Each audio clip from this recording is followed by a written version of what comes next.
To all my fellow brothers and sisters, peace be with you in the name of the Lord Jesus Christ. My name is Ben, and I welcome you to the Restored Ephraim Publications channel. Today I would like to talk to you about some thoughts that I had on justice and mercy. But first, if you haven't done so already, I hope you'll check out my latest Bible translations. There's a link in the description of this video below to where you can get these works, and there's some other interesting stuff too. Now, I've been thinking about this a little bit lately. I write a newsletter for the Elders Quorum in my church ward, and I included this in it, and this comes from Alma in the Book of Mormon, chapter 42, verse 24 through 25. For behold, justice exerciseth all his demands, and also mercy claimeth all which is her own, and thus none but the truly penitent are saved. What do ye suppose, that mercy can rob justice? I say unto you, nay, not one whit. If so, God would cease to be God. And what this is talking about is that since God has given a law, those who do not keep that law, they must have justice according to the law. But if they are truly penitent, which means if they truly repent,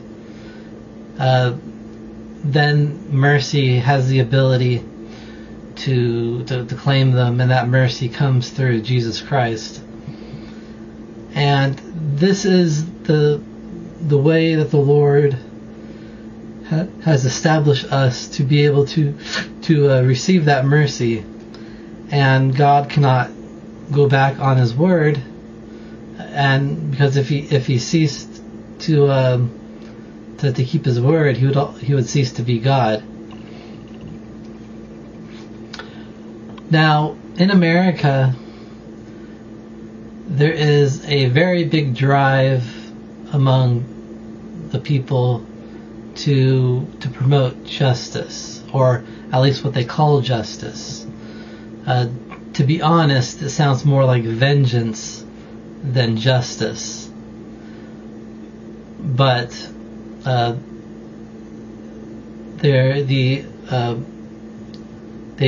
call it social justice, which doesn't make any sense, because justice is really only between people involved, and a society cannot do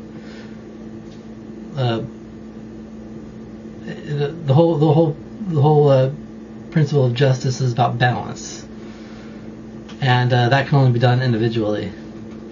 But whatever you want to define it, the Americans are pushing this idea of social justice. What they should actually be pushing for is mercy, because if this people become so focused on justice, the Lord is going to give it to them. And what do you think the Lord would do to a society that has massacred original inhabitants and pushed them into small places to live on?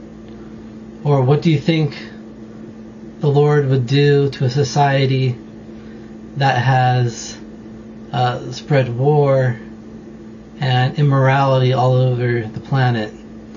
What do you think the Lord would do to a society that brings into bondage? Well, if if we are truly seeking justice, the Lord would bring all those things back upon that society, and that would be the justice of God. And so what we should be doing, instead of being focused on trying to seek justice for every little thing, that doesn't mean that we shouldn't seek for justice, because it's good to seek for justice when there has been an actual injustice. But if we become so focused on trying to balance out things ourselves, it ceases to be justice and it's vengeance. And the Lord also says that vengeance is mine and I will repay. But we are required to forgive all people, or we won't be forgiven ourselves. And like I said earlier, it's not really justice people are seeking, it's vengeance. And that is something that we need to leave in the Lord's hands. And if we don't, then the Lord will bring all of the things that we have done back upon our own heads. And that would be the justice of God to do that. And I leave this with you in the name of Jesus Christ. Amen.